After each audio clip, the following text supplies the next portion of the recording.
سادہ کھانا، سادہ دفتر، سادہ گھر، چھوٹا دفتر، چھوٹی گاڑی، اپنے آپ کو سکیڑ کر۔ میں نے ٹی وی پہ ایک دفعہ پروگرام کیا تھا جس کا نام میں نے رکھا تھا ریورس گیئر۔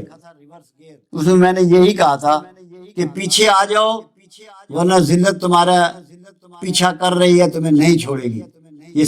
یہ بات ہے کوئی 6 سال پہلے کی۔ میں نے کہا بجلی کا بٹن جلانے کی طاقت نہ رکھو گے، تمہارے گھر میں بجلی موجود ہوگی۔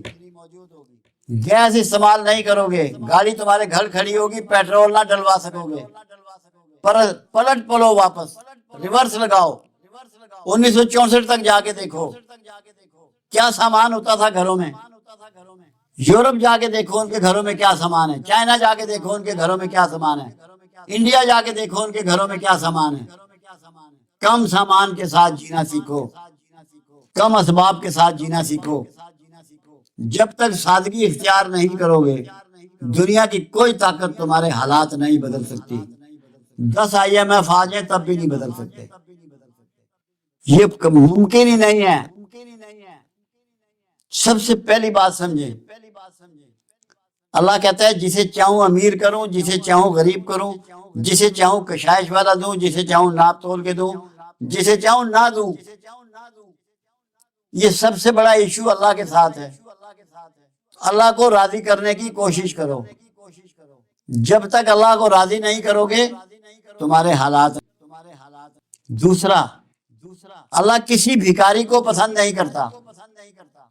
بھکاریوں کے بارے میں حدیث مبارکہ ہے، میرے آقا کا فرمان ہے کہ قیامت والا دن بھکاری ایسے ہوں گے جیسے ان کے چہروں پہ غار ہوں، دونوں طرف یہ گالوں کی بجائے غار ہوں گے، ان کو ایسے اٹھایا جائے گا۔ پھر اللہ کہتا ہے میں نے اور تم مفلوق الحال تھے، میں نے اور میرے رسول نے تمہیں غنی کر دیا۔ اللہ رسول کو راضی کرنے کی کوشش کرو۔ راضی کیسے کرو گے وہ بھی اللہ بتا رہا ہے۔ اللہ فرماتا ہے جو میرے شکر گزار بندے ہیں میں ان کے انعامات میں اضافہ کرتا ہوں۔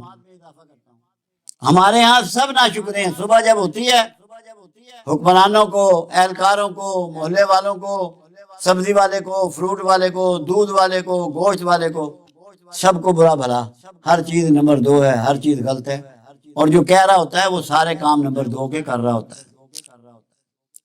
ہر ایک کا شکوہ صبح، یہ زبان اللہ نے ہمیں دی تھی اور یہ ہونٹ دیے تھے اپنا شکر ادا کرنے کے لیے۔ ہم دن کی ابتدا ناشکرے پن سے کرتے ہیں۔ دنیا کی کون طاقت ہمیں محفوظ کر لے گی؟ کوئی بچا لے گا ہمیں؟ کیا یہ ممکن ہے؟ تو ہمیں شکوے چھوڑ کے اللہ کا شکر گزار ہونا ہے اور فضول خرچی سے بچنا ہے۔ یہ دیکھنا ہے اپنے اپنے گھروں میں کہ کون سی چیز ایسی ہے جو ہم نہ کریں تو ہمارے اخراجات کم ہو سکتے ہیں۔ بھلے ان کے پاس جتنا مرضی پیسہ ہو مگر اخراجات کرنا اچھی عادت نہیں ہے۔ ایک ایک آئٹم کو گننا ہے، دیکھنا ہے کہ آج سے 50 سال پہلے ہمارے گھروں میں کیا چیزیں استعمال ہو رہی تھی، کتنی استعمال ہو رہی تھی، آج کتنی استعمال ہو رہی ہیں اور کیا رویے ہیں ہمارے۔ باہر کھانے پہ ہم کتنا لگاتے ہیں، گھر میں پکانے پہ کتنا لگاتے ہیں۔ ہر چیز کو دیکھنا ہے، بھالنا ہے، اس کی بجٹنگ کرنی ہے، قومی سوچ کے ساتھ کرنی ہے۔ غربت قومی مسئلہ ہے، یہ تب تک دور نہیں ہوگی۔ پھر رسول اللہ صلی اللہ علیہ وسلم کا اس میں فرمان، ایک تو اللہ کی طرف سے ہو گیا کہ فضول خرچی نہ کرو، اسراف نہ کرو، اور میرا شکر گزار بندے بنو، رزق کی تقسیم میرے ذمے ہے۔ رسول اللہ صلی اللہ علیہ وسلم کا ایک فرمان مبارک ہے، جس نے میانہ روی اختیار کی وہ کبھی مفلس نہیں ہوگا۔ کملی والے کا فرمان ہے، میانہ روی کو پکڑ لو، میانہ رو، کبھی مفلس نہیں ہوگا۔ تو ہم مفلس ہیں۔ اور دوسری بات، اللہ کے علاوہ کوئی غریبی کسی کی دور کر سکتا ہے؟ انٹرنیشنل سسٹم نے کتنے ملکوں کی غریبی دور کی ہے، کتنے لوگوں کی غریبی دور کی ہے؟ کوئی ریکارڈ ہے، کوئی مثال ہے کسی کے پاس؟ آپ نے اپنی غریبی خود دور کرنی ہے۔ ایک طریقہ یہ اللہ کی شکر گزاری کے ساتھ، اللہ سے پناہ مانگنے کے ساتھ، اللہ سے دعاؤں کے ساتھ، اللہ کی فرما برداری کے ساتھ، رسول اللہ صلی اللہ علیہ وسلم کی زندگی جو گزاری انفرادی اور اجتماعی، اس کی روشنی میں، اس کی ہدایت میں، اس کی ٹیچنگ میں، اس کے ساتھ پھر بھیک سے نفرت کرتے ہوئے وہ لباس ہمیں نہیں چاہیے جو بھیک سے ملے، وہ بڑا گھر نہیں چاہیے جو بھیک سے ملے، بھیک سے نفرت کرنی۔ انسانی عزت نفس کے لیے جو سب سے ظالم چیز ہے اور بری چیز ہے وہ بھیک ہے۔ ہم ایک کس طرح نکل سکتے ہیں؟ پہلے نمبر پہ اسراف سے بچ کر، دوسرے نمبر پر اب آپ دیکھیں، میں آپ کو ایک مثال دیتا ہوں تاکہ آپ کو بات سمجھ میں آئے۔ ماؤ زے تن، چائنا کا لیڈر، انقلاب کا لیڈر، ان سے کسی صحافی نے سوال کیا کہ آپ کا کوئی پرابلم ہے، کوئی مسئلہ ہے؟ کہا جی ایک بہت بڑا مسئلہ ہے۔ کہا کیا مسئلہ ہے؟ کہ ہمارے پاس کام زیادہ ہے، افراد کم ہیں، جو دنیا کی سب سے بڑی پاپولیشن ہے، کام زیادہ ہے، افراد کم ہیں۔ تو مقصد کیا ہوا؟ ہر فرد کو کام پہ لگا دو۔ اگر ہر فرد کام پہ لگ جائے اور کوئی مشکل نہیں ہے معاشرے کے لیے اور اسٹیٹ کے لیے۔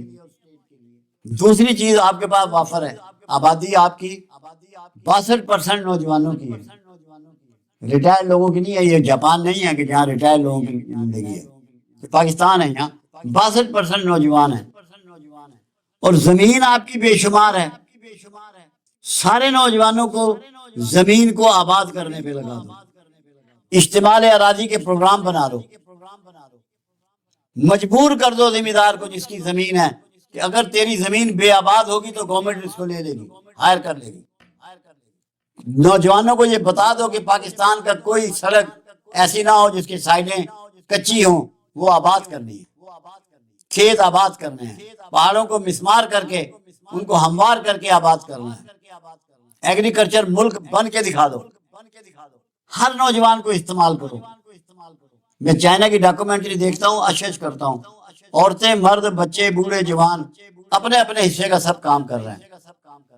یہ قسم کھا لو کہ ہم نے کسی کے مال پہ زندہ نہیں رہنا، ہم نے اپنے حصے کا کام کرنا ہے، اپنے آپ کو 24 گھنٹے جتا ہوا رکھنا ہے تاکہ قوم کی حالات سمر جائیں۔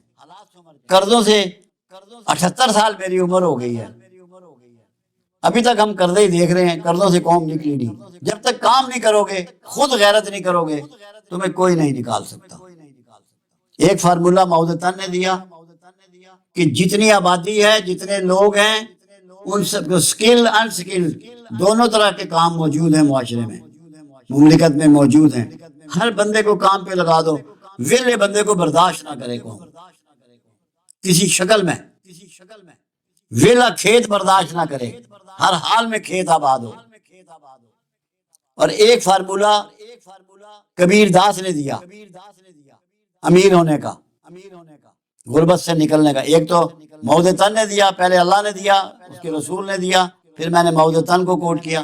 اب کبیر داس، جیسے چائنا میں کنفیوشس ہوا ہے، ایسے انڈیا میں کبیر داس ہوا ہے۔ ہمیں نہیں معلوم کہ وہ پیغمبروں میں سے تھا یا پیغمبروں میں سے نہیں تھا، مگر جو اس کی سینگ ہے وہ کمال کی ہے۔ کبیر داس کہتا ہے جو امیر ہوا بچا کر ہوا، کما کر نہیں ہوا۔ جو امیر ہوا بچا کر ہوا، کما کر نہیں ہوا۔ مثال دی اس نے، ایک شخص ہے 1000 روپیہ روز کماتا ہے اور شام کو 1000 ہی خرچ کر دیتا ہے۔ اس کے مقابلے میں دوسرا شخص ہے، وہ 500 روپے روز کماتا ہے، اس میں سے 20 روپے بچاتا ہے۔ ہم دنیا کے جھوٹے ترین لوگوں میں اس وقت شمار ہوتے ہیں، کیونکہ جو ہم کہہ رہے ہوتے ہیں وہ ہمارے عمل میں نہیں ہوتا۔ جب تک کہ ہم نے اعمال اپنے تبدیل نہ کیے، آپ دیکھیں محلے کی گلی کی سڑک ٹوٹی ہوئی ہے، دعا تو کرتے ہیں یا اللہ ہمارے شہر کو ٹھیک کر دے، مگر کیا کبھی کسی نے کاوش کی کہ اس سڑک کو ٹھیک کرنے کے لیے 2000 روپے جیب سے نکال کے وہ خرچ کر دے اور وہ کھڈا بھر دے، یا اور کوئی ایسا کام؟ کبھی اس کے لیے کوشش کرتے ہیں لوگ کہ یہ کام میں کروں، یار میرا ملک جو ہے بدنما نظر آ رہا ہے۔ اداروں میں جاتے ہیں، کتنے بندے ملازم ہیں، کیا کبھی کہ ضمیر کسی کا جاگا کہ میں بر وقت دفتر پہنچ جاؤں؟ کبھی اس کو یہ احساس ہوا؟ دعا تو وہ بھی کرتا ہے جمعے میں علی لین میں پاکستان کی بہتری، تو کیا ان بے عمل دعاؤں سے کیا پاکستان کی بہتری ہو جائے گی؟ کیا یہ ممکن ہے؟ مجھ سے بھی آپ ایسی دعاؤں کی توقع رکھتے ہیں؟ میں زندگی گزر گئی ہے، کوشش کرتا ہوں کہ کوئی ایسا کام نہ ہو جو خدا نخواستہ جس سے مملکت خدا داد پاکستان کو کوئی نقصان پہنچے، کوئی دکھ پہنچے، اس کے عوام کو کوئی تکلیف پہنچے۔ پھر میں دعا کرتا ہوں، دعا تو میں کرتا ہوں، تڑپ کے کرتا ہوں۔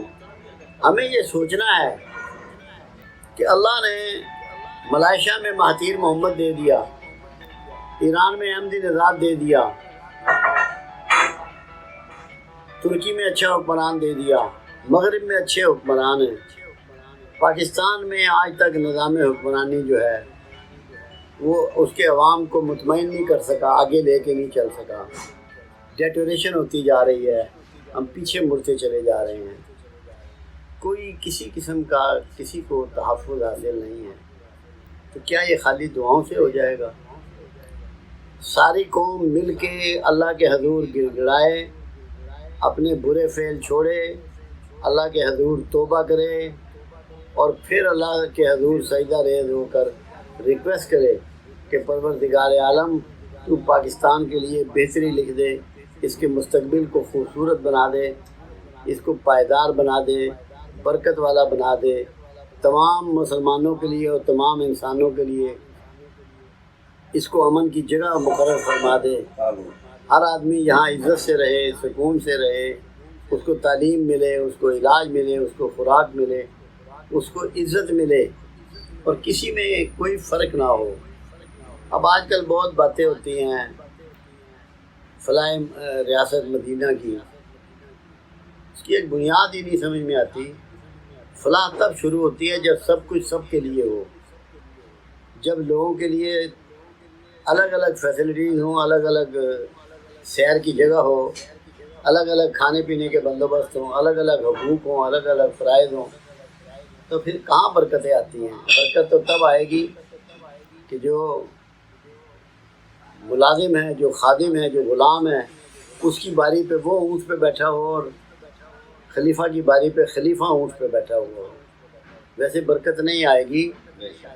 دعائیں ضرور کریں، مگر دعا یہ کریں کہ یا اللہ ہمارے جھوٹ اور منافقت کو ہم سے نکال دے، ہمیں سچائی کے راستے پہ گامزن کر دے، ہمیں دوسرے کا ادب اور احترام کرنے کا سلیقہ عطا فرما دے،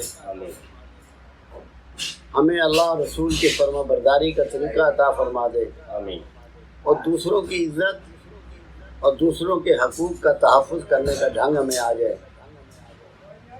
تو پھر انشاءاللہ اللہ تعالیٰ پاکستان کو بہت ترقی عطا فرمائے گا۔ جہاں تک ویسے سمجھنے کی بات ہے، میں پاکستان کے مستقبل سے پوری طرح پر امید ہوں، نئی نسل سے پر امید ہوں، اور اللہ سے یہ توقع کرتا ہوں کہ انشاءاللہ العزیز پاکستان دنیا میں بے پناہ عزت اور وقار حاصل کرے گا، بے پناہ عزت والی جگہ پہنچے گا، اور یہاں امن ہوگا، لوگوں کے حقوق محفوظ ہوں گے، لوگوں کی عزتیں محفوظ ہوں گی، ان کا جان و مال محفوظ ہوگا۔ انسانوں کو اپنی چھوٹی چھوٹی ضرورتوں کے لیے انسانوں کے آگے ہاتھ نہیں پھیلانے پڑیں گے، صرف اللہ کے آگے گر گڑانا ہی کافی ہوگا۔ اللہ ہم سب کو آسانیاں عطا فرمائے۔ آمین۔ میں بوڑھا ہو گیا ہوں، عمر گزر گئی ہے، ساری زندگی میں نے پاکستان کے لیے۔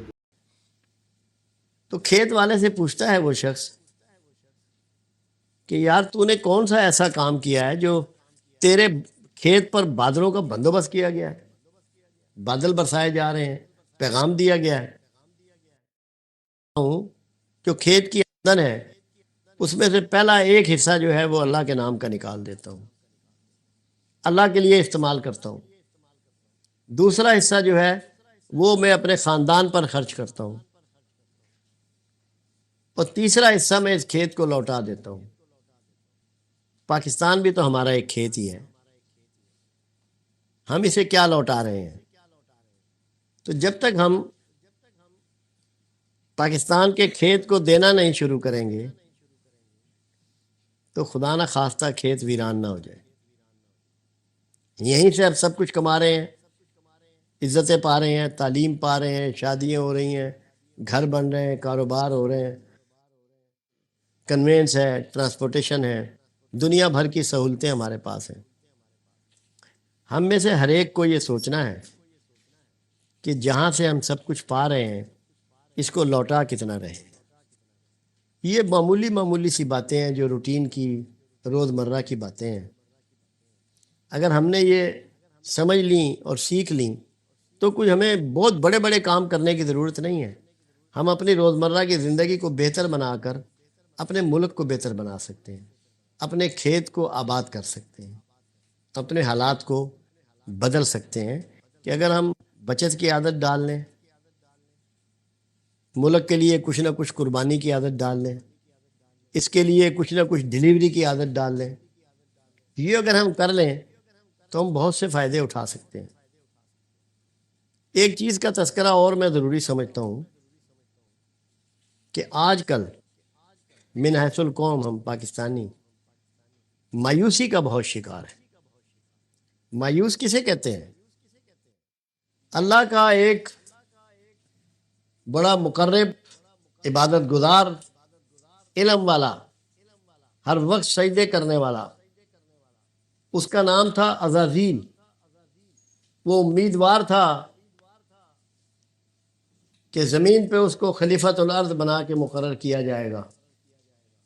جب پروردگار عالم نے آدم کو خلیفۃ الارض بنا دیا تو وہ مایوس ہوا، اور پھر اللہ نے اس کا نام ابلیس رکھا۔ ابلیس کہتے ہیں انتہائی نامراد اور مایوس کو۔ سب سے زیادہ اگر اللہ نے کسی بات پر تنبیہ کی ہے انسان کو تو وہ یہ ہے کہ تو چھوٹے یا بڑے کچھ بھی گناہ کر لے مگر میری رحمت سے کبھی مایوس مت ہونا۔ اور آپ کے ساتھ اللہ نے یہ احسان فرمایا، ابلیسیت کے توڑ کے لیے آپ کو رحمت للعالمین عطا فرمائے۔ رحمت ہر لمحہ امید ہی کا ایک نام ہے، تاکہ آپ ہر حال میں، حالات کچھ بھی ہوں، کیسے بھی ہوں، امید سے وابستہ رہیں اور اس کے لیے دعائیں تعلیم فرمائیں۔ دعا ایک ایسا عمل ہے جو آپ کو ہمیشہ پر امید رکھتا ہے۔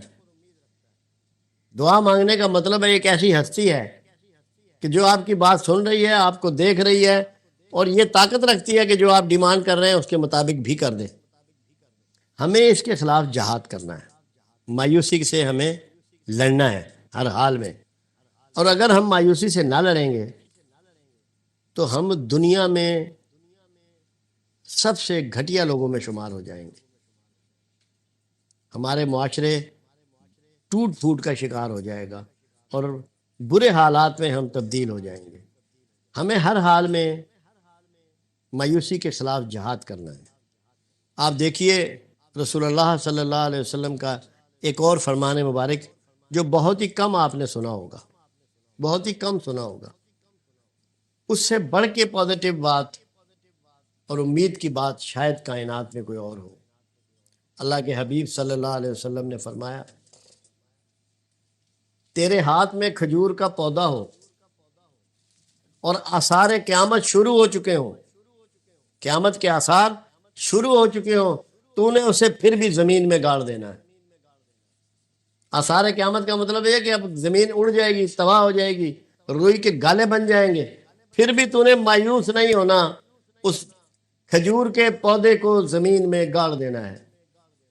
یہ مثبت انداز سوچ کی کلاسیکل بات ہے کہ تم نے بہتری کا کام، مثبت کام، پازیٹیو کام جاری رکھنا ہے، چاہے حالات کچھ بھی ہو جائیں۔ یہ اتنی ضروری بات ہے کہ اگر ہم اس کو ایک لمحے کے لیے بھی اپنا لیں تو ہماری دنیا بدل جائے گی، ہماری کائنات بدل جائے گی۔ شیخ سعدی علیہ رحمہ کا انداز یہ تھا کہ وہ ہر بات میں مثبت چیزیں تلاش کیا کرتے تھے، تو ان کے بے شمار شاگرد تھے، بڑے اسٹوڈنٹ تھے۔ وہ سوچا کرتے تھے کہ کوئی تو ایسا موقع آئے گا کہ ہم استاد سے پوچھیں گے کہ یہاں تم نے کون سی پازیٹیو بات نوٹ کی۔ ایک بار ایسا ہوا، ایک پگڈنڈی سے گزر رہے تھے تو وہاں پگڈنڈی میں ایک کتا مرا ہوا پڑا تھا، اس سے بہت تعفن پھوٹ رہا تھا، بدبو پھوٹ رہی تھی۔ تو سب نے اس کو چھلانگ لگا کے پار کیا، منہ پہ ہاتھ رکھ لیے۔ جب شیخ سعدی بھی وہاں سے کود کے پار ہوئے، راستہ تھوڑا سا تنگ تھا، تو شاگردوں نے پوچھا کہ استاد آج آپ نے کون سی بہتر بات دیکھی؟ یہاں تو بڑا تعفن تھا، بڑی بدبو پھیلی ہوئی تھی، بری حالت تھی، گزرنا محال تھا۔ استاد نے سنا اور مسکرا کے بولے میں نے دیکھا کہ اس کتے کے دانت بڑے چمکیلے تھے۔ تو پازیٹیو بات انہوں نے نکال لی، پازیٹیو کا راستہ تلاش کر لیا۔ یہ ڈھونڈنا پڑے گا آپ کو، پازیٹیو چیزیں معاشرے سے تلاش کرنی پڑیں گی۔ اسی طرح ایک اللہ کے ولی تھے، برگزیدہ انسان تھے، وضو کر رہے ہیں دریا کے کنارے، دیکھا کہ ایک بچھو چلتا ہوا آیا خشکی سے اور دریا میں گر گیا۔ تو انہوں نے ایسے ہتھیلی کر کے اس کو اٹھا لیا۔ ہتھیلی پہ سے پانی ایک دم خشک ہو جاتا ہے، جیسے ہی ان کی ہتھیلی سے پانی خشک ہوا اس نے ڈنگ مارا، بہت تکلیف ہوئی، بلبلائے، دور چھوڑ دیا اس کو۔ وہ پھر آیا چلتا ہوا اور پھر پانی میں گر گیا، تو پھر نکال لیا۔ جب نکالا تو اس نے پھر ڈنگ مارا، چھوڑ دیا۔ اب دل میں یہ گمان کیا کہ اب اگر یہ پانی میں گرے گا تو میں اس کو نہیں نکالوں گا، مگر وہ چلتا ہوا آیا اور پھر پانی میں گر گیا۔ اگلا تھاٹ ان کو کیا آیا کہ یہ ایک اللہ کا چھوٹا سا کیڑا اپنی بری عادت ترک نہیں کر سکتا، میں اشرف المخلوقات ہو کے اس کو نہ نکال کے اپنی ایک نیک عادت ترک کر دوں۔ انہوں نے پھر اس کو پانی سے نکالا اور دور کر کے چھوڑ آئے، مگر بددل نہیں ہوئے اس تکلیف سے جو اس کے بد کرداری کی وجہ سے، اس بچھو کے ڈنگ مارنے کی گندی عادت کی وجہ سے انہیں فیس کرنا پڑا۔ انہوں نے اس کو برداشت کر لیا مگر اپنا مثبت انداز سوچ نہیں بدلا۔ تو یہ اس لیے بات آپ سے میں کر رہا ہوں کہ معاشرے میں جب آپ اچھے کام کے لیے نکلیں گے، ڈیولپمنٹ کے لیے نکلیں گے، آگے بڑھنے کے لیے نکلیں گے، تو بچھو ملیں گے آپ کو۔ اس معاشرے میں سب کچھ ہے، بہت سے بچھو آپ کو ملیں گے، مگر آپ کو اپنی پازیٹیوٹی نہیں چھوڑنی، مثبت انداز فکر نہیں چھوڑنا کسی حالت میں بھی، اس کو اپنا کے رہنا ہے۔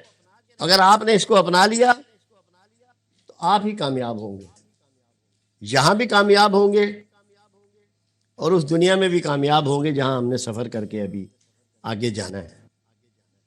دوست نے بات کی علامہ اقبال کے حوالے سے، قرآن حکیم میں ایک بات ہے، رب العزت فرماتا ہے کہ جو میرے انعام یافتہ لوگ ہیں میں ان کا ذکر پچھلوں میں چھوڑ دیتا ہوں۔ اب آپ ذرا غور کیجئے، اور دوسری جگہ، ایک اور جگہ رب العزت فرماتا ہے کہ جو میرے انعام یافتہ لوگ ہیں میں ان کی محبت لوگوں کے دلوں میں ڈال دیتا ہوں۔ اندازہ لگائیے کہ علامہ سے زیادہ انعام یافتہ کوئی ہو سکتا ہے؟ کون سی معروف زبان ہے جس میں ان کے کلام کے تراجم نہیں ہو رہے؟ کون سا معروف علاقہ ہے جہاں ان کی ذات پر پی ایچ ڈی نہیں ہو رہی؟ کون سے کسی بھی مذہب کا لوگ ہیں، کسی بھی مذہب کے لوگ ہیں، وہ ان کا احترام نہیں کر رہے؟ وہ اپنے ہاں ان کے کلام اپنے یونیورسٹیوں کالجوں میں نہیں پڑھا رہے، ان کے حوالے سے ان کے ہاں پروگرام ترتیب نہیں پاتے، اور ان کو گھیر لیتے ہیں اور رحمت الہی ان پر چھا جاتی ہے اور ان کو اپنے سایہ میں لے لیتی ہے اور ان پر سکینہ کی کیفیت نازل ہو جاتی ہے اور وہ اپنے ملائکہ مقربین میں ان کا ذکر فرماتا ہے۔ صحیح مسلم کہ ہماری ضرورت ہے رحمت اور سکینت۔ سکینت کہتے ہیں سکون کو۔ آج ہم بے اطمینان ہیں، بے سکون ہیں، انتہائی اضطراب میں ہیں، پیسہ ہے، کھانا پینا ہے، لباس ہے، اولاد ہے، سب کچھ ہے اطمینان کے علاوہ۔ تو آپ جب ذکر کریں گے اور اکٹھے کریں گے تو اس کے فرشتے آپ پر رحمتیں لے کے نازل ہوں گے، سکینت لے کے نازل ہوں گے، اور ایسی سکینت جیسے بدر میں اللہ نے شرکائے بدر پہ طاری کر دی۔ تو یہ بڑے آسان طریقے سے میں آپ کو بتاتا چلا جا رہا ہوں کہ کیسے پروردگار عالم نے آپ پر احسان کرنے کا ایک انداز بنایا کہ آپ اس کا ذکر کریں تو صحیح، اس کی یاد کریں تو صحیح، پھر دیکھیں گے نتائج کیا آتے ہیں۔ ہم تو بھاگے ہوئے ہیں اس سے، زور لگانے کی ضرورت نہیں ہے۔ اللہ تو کہہ رہا ہے چپکے چپکے دل میں دلوں کا حال بھی جانتا ہوں۔ کوئی آواز سے پکارنا ضروری نہیں ہوتا، رسول اللہ صلی اللہ علیہ وسلم کا یہ طریقہ مبارک تھا کہ جب آپ چلتے تھے کاروان میں تو سب سے پیچھے چلا کرتے تھے، آپ آگے نہیں چلتے تھے، کیونکہ پورے ریوڑ کو سنبھال کر لے کر اپنے پہلو میں لے کے چلا کرتے تھے، اپنے تحفظ میں لے کے چلا کرتے تھے۔ تو بعض جگہ یا چھوٹی موٹی گھاٹی آ جاتی تو اصحاب رسول جو ہیں وہ اللہ اکبر اللہ اکبر اللہ اکبر زور سے پکارنا شروع کرتے، تو آپ اپنی اونٹنی کو تیز کرتے اور آگے جاتے اور فرماتے اللہ کو کیوں زور زور سے پکارتے ہو، وہ تو تمہارا دلوں کا حال بھی جانتا ہے، اس کو اپنے دل میں یاد کرو، دھیمی آواز سے یاد کرو، اندر ہی اندر یاد کرو۔ زور سے پکارنا منع نہیں ہے مگر بڑھیا نہیں ہے۔ حضرت ابو ہریرہ رضی اللہ تعالیٰ عنہ سے روایت ہے کہ رسول اللہ صلی اللہ علیہ وسلم نے فرمایا کہ اللہ تعالیٰ کا ارشاد ہے، جس وقت میرا بندہ میرا ذکر کرتا ہے اور میری یاد میں اس کے ہونٹ حرکت کرتے ہیں، اس وقت میں اپنے اس بندہ کے ساتھ ہوتا ہوں۔ صحیح بخاری۔ اللہ اگر آپ کے ساتھ کھڑا ہو، اللہ اگر آپ کا ساتھی ہو جائے، کون آپ کو تکلیف پہنچا لے گا، کون آپ کو ذکر پہنچا لے گا، کون آپ کا غیر محفوظ بنا دے گا؟ یہ قرآن اور صاحب قرآن آپ کو ساری باتیں بتا رہے ہیں۔ ہم لوگ مفرور ہو گئے ہیں، بھاگ گئے ہیں اللہ رسول سے، کہیں اور ہمیں پناہ مل جائے گی؟ اس سے پہلے کسی کو ملی ہے جو اب مل جائے گی؟ کیا اسباب دنیا آپ کو کچھ دے رہا ہے؟ کوئی ایک بندہ مجھے بتائے کہ میں مطمئن بندہ ہوں، سب خوشحال ہیں، کھاتے پیتے ہیں، گاڑی ہیں، اچھے گھر ہیں، اچھے کاروبار ہیں، مگر غیر مطمئن، بے چین، اضطراب، گھبراہٹ، وہ کیسے دور ہوگا؟ دوائیوں سے؟ کیا دوائیاں اس کا علاج ہے؟ اللہ کی یاد سے، اللہ کے ذکر سے، جس کے لیے خود مالک بھی کر رہا ہے، آپ کو ایڈوائز سمجھا رہا ہے، اور اللہ کے پیارے رسول بھی آپ کو مختلف انداز میں بات سمجھا رہے ہیں، آپ تک پہنچا رہے ہیں۔ یہ کتنی امپورٹنٹ حدیث مبارکہ ہے۔ حضرت ابو ہریرہ رضی اللہ تعالیٰ سے روایت ہے کہ آپ نے فرمایا اللہ تعالیٰ کا ارشاد ہے کہ میرا معاملہ بندے کے ساتھ اس کی یقین کے مطابق ہے، میں بالکل اس کے ساتھ ہوتا ہوں جب مجھے یاد کرتا ہے، جب وہ مجھے دل میں مجھ کو یاد کرتا ہے تو میں بھی اس کو ہی طرح یاد کرتا ہوں، اور جب میرے بندوں کے سامنے مجھے یاد کرتا ہے تو میں بھی اس سے بہتر بندوں میں اس کو یاد کرتا ہوں، یعنی ملائکہ کی جماعت میں اس کا ذکر کرتا ہوں۔ صحیح بخاری اور مسلم۔ کہ آپ کا تذکرہ اللہ اپنی محفلوں میں کرے، اور اگر آپ دل میں یاد کرتے ہیں تو اللہ بھی دل میں آپ کو یاد کرے۔ آپ سے بڑھ کے کون ہوگا مگر یقین کے ساتھ۔ ہمارے پاس لوگ آتے ہیں تو پنجابی میں ایک جملہ کہتے ہیں، تواڈے کول بھی آ گئے ہیں جی متے اللہ سن لے۔ متے، متے کا مطلب ہوتا ہے شاید اللہ سن لے۔ اللہ یہ کہہ رہا ہے میرے بندے تو مجھے پکار، میں تیری شہرک سے بھی قریب ہوں، میں تیری سنتا ہوں، میں تیری قبول کرتا ہوں۔ اور ہم کہہ رہے ہیں متے شاید سن لے۔ جب اللہ پہ ہمارا گمان یہ ہے، اللہ کبھی ہماری دعائیں قبول نہیں کرتا۔ پورے ایقان کے ساتھ، پورے یقین کے ساتھ، پورے توکل کے ساتھ، پورے بھروسے کے ساتھ اس کو پکاریں، باخدا کبھی مایوس نہیں کرتا۔ جب وہ خود ہی کہہ رہا ہے کہ مجھے پکار، آپ کو دعوت دے رہا ہے، میں تیری شہرک سے بھی قریب ہوں، میں تیری قبول کرتا ہوں، وہ دعوت تو خود دے رہا ہے۔ جب وہ خود دعوت دے رہا ہے اور پھر بھی ہم اسے نہ پکاریں اور ادھر ادھر پھرتے رہیں تو قصور کس کا ہے؟ کس کا قصور ہے؟ میرا قصور ہے، آپ کا قصور ہے۔ ہمیں اس کو چینج کرنا ہے، اپنے رویوں کو بدلنا ہے، ہمیں اللہ ہی کو پکارنا ہے، اللہ ہی سے مانگنا ہے، اللہ ہی سے گزارش کرنی ہے، اس یقین کے ساتھ کرنی ہے جس یقین کے ساتھ پروردگار عالم نے آپ کو کہا ہے کہ مجھے پکارو۔ متے کو نکال دینا ہے، جملہ شک کو نکال دینا ہے۔ تو لوگ جاتے ہیں، ارے بابا وہ سب کی سنتا ہے، اللہ نے کہیں کہا ہے کہ میں صرف خاص لوگوں کی سنتا ہوں، مجھے وہ پکارے؟ کہیں اللہ نے کہا ہو؟ پسندیدہ لوگوں پہ زیادہ انعام کرتا ہے، سنتا سب کی ہے، قبول سب کی کرتا ہے۔ ہمارے ہاں یہ ایشو بنا رہتا ہے، اختلافات ہوتے ہیں۔ آپ دیکھیے کہ لوگ مسجد میں جاتے تو عمر رضی اللہ تعالیٰ عنہ اونچی آواز سے تلاوت فرما رہے ہوتے ہیں، اور ابو بکر صدیق رضی اللہ تعالیٰ عنہ دھیمی آواز سے دل ہی دل میں قرآن کی تلاوت کر رہے ہوتے ہیں۔ یہ مزاج الگ الگ ہیں، ہے ایک ہی مالک کی ساری تعریف ہے، ایک ہی مالک کی ساری بات ہے، مزاج جدا جدا ہیں۔ مزاج کی وجہ سے قانون اور سلسلے تبدیل نہیں ہوتے۔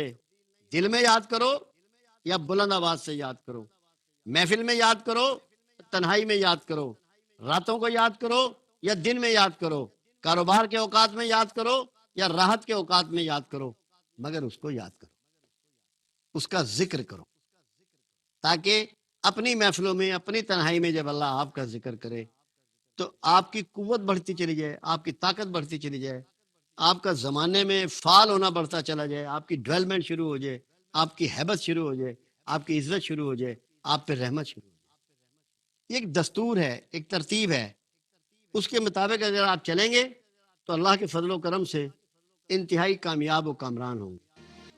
اب ذکر میں ایک بات تھوڑی سی 2-3 منٹ کی شاید میں کر دوں۔ ذکر خفی بھی ہوتا ہے، اس میں آپ زبان نہیں ہلاتے، آپ کی یادوں میں اللہ ایسے بستا ہے جیسے محبوب بستے، کوئی لفظ نہیں آتا منہ پر، سوچوں میں اللہ ہوتا ہے، فیلنگ میں اللہ ہوتا ہے، ارادے میں اللہ ہوتا ہے، پروگرام میں اللہ ہوتا ہے۔ پھر کچھ لوگ سانسوں سے بھی اس کا ذکر کرتے ہیں، سانس سے پریکٹس کرتے ہیں۔ بے شمار صوفیاء ایسے گزرے ہیں جنہوں نے لوگوں کو سانس سے اللہ کے ذکر کی پریکٹس کروائی۔ کچھ ایسے ہیں جو کانا پھوسی کے انداز میں کرتے ہیں۔ ایک بات سراج توسی علیہ الرحمہ نے کہی، بہت ہی حسین، وہ ذکر کے ریفرنس سے یہاں سے آئی ہے، بہت ہی امپورٹنٹ بات۔ للہ ما فی تصوف میں یہ درج ہے سراج توسی علیہ الرحمہ کی، یعنی کہ کہا جاتا ہے کہ یہ تصوف کی پہلی کتاب ہے۔ آپ فرماتے ہیں جو اللہ کو کم کم جانتے ہیں وہ اسے زور زور سے پکارتے ہیں۔ منطقی اصول ہے کہ جو چیز دور ہوگی اس کو زور سے ہی بلایا جائے گا۔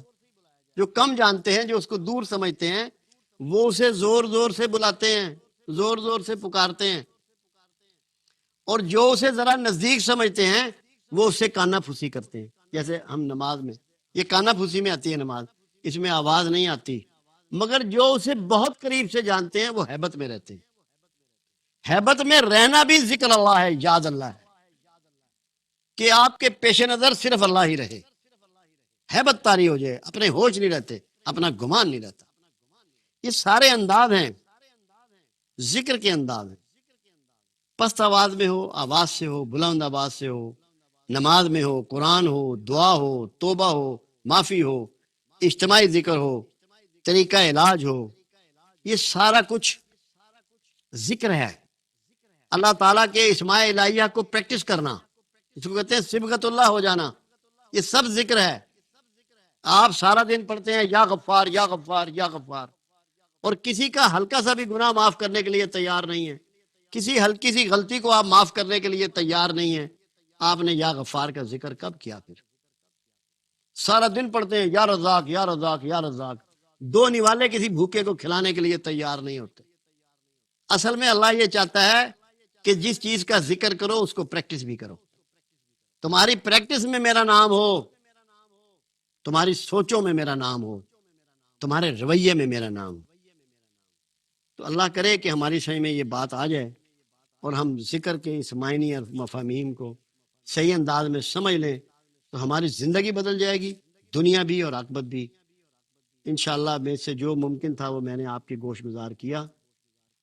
کسی دوست کو کچھ پوچھنا ہو تو بندہ حاضر۔ تسبیحات کے لیے صبح شام بکراتم وسیلہ کے لیے ہی اللہ تعالیٰ نے اس کو کیوں پسند فرمایا ہے؟ اس لیے کہ اللہ یہ چاہتا ہے کہ آپ اس کے علاوہ کسی اور سے کوئی توقع نہ باندھیں، کوئی امید وابستہ نہ کریں، مجھے سے مانگیں، میرا ہی ذکر کریں، مجھے ہی یاد کریں، میں ہی دینے والا ہوں۔ تاریخ انسانی اس پہ گواہ ہے کہ جب انسان غفلت میں پڑا، اس نے بہت سی جگہ ایسی گھڑ لیتا ہے، ایسی جگہ سے اپنے لیے وسیلے بنانے شروع کر دیتا ہے جن کو اللہ ناپسند کرتا ہے۔ اس میں بنیاد یہ ہے، اللہ یہ چاہتا ہے کہ تمہارا محور میں ہوں۔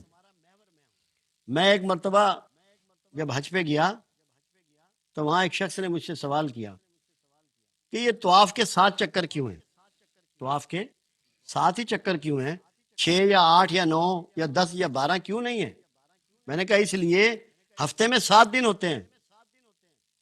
جب تم 7 چکر لگاتے ہو، اللہ تمہیں یہ سمجھانا چاہ رہا ہے کہ 7 دن تیرا محور میں ہوں، تیری سوچ، تیرا ارادہ، تیرا پروگرام کسی اور طرف نہ جانے پائے، تیرا محور میں ہوں۔ تو طلب کرے گا تو مجھ سے، مانگے گا تو مجھ سے، ذکر کرے گا تو میرا، شکر کرے گا تو میرا، صبر کرے گا تو میرے لیے ہر چیز کا معاوضہ میں ہوں۔ آپ نے بہت خوبصورتی سے ذکر کا فرمایا ہے.